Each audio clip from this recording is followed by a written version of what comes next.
यवतमाळ विधान परिषदेसाठी शिवसेनेचं ठरलेलं आहे। शिवसेनेकडून शीतल राठोड यांचं नाव चर्चेमध्ये आलेलं आहे। शीतल राठोड मंत्री संजय राठोड यांच्या पत्नी आहेत। शीतल राठोड यांना उमेदवारी मिळणार का याकडे आता लक्ष असणार आहे। या संदर्भात अद्याप कोणतीही अधिकृत घोषणा झालेली नाहीये। यवतमाळ विधान परिषद निवडणुकीसाठी महायुतीकडून शिवसेनेचा उमेदवार अद्याप अनिश्चित असून आता पालकमंत्री संजय राठोड यांच्या पत्नी शीतल राठोड यांचे देखील नाव अचानक चर्चेमध्ये आलेले आहे। स्थानिक उमेदवार द्यावा असा भाजपचा आग्रह आहे। शिवाय सलीम खेतानी या शिवसेनेच्या नावाखाली भाजपचा प्रचंड विरोध असल्याची सूत्रांची माहिती आहे। त्यामुळे ऐनवेळी पालकमंत्री संजय राठोड यांच्या पत्नी शीतल राठोड यांनाच निवडणूक रिंगणामध्ये उतरवावं लागेल अशी शक्यता वर्तवण्यात येते। उमेदवारी अर्ज दाखल करण्यासाठी अवघे काही तास शिल्लक असून शिवसेना नेतृत्व काय निर्णय घेतंय याकडे लक्ष असेल।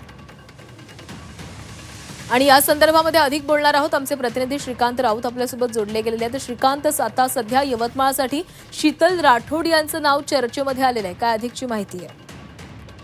नक्कीच यवतमाळ विधान परिषद निवडणुकीसाठी महायुतीचा उमेदवार अद्यापही निश्चित झालेला नाही। त्यामुळे स्वाभाविकच मतदारांची आणि जिल्हावासियांची उत्सुकता ही शिगेला गेलेली आहे। अशा वेळी आता शिवसेना कोणता उमेदवार देते याकडे लक्ष लागलेलं आहे।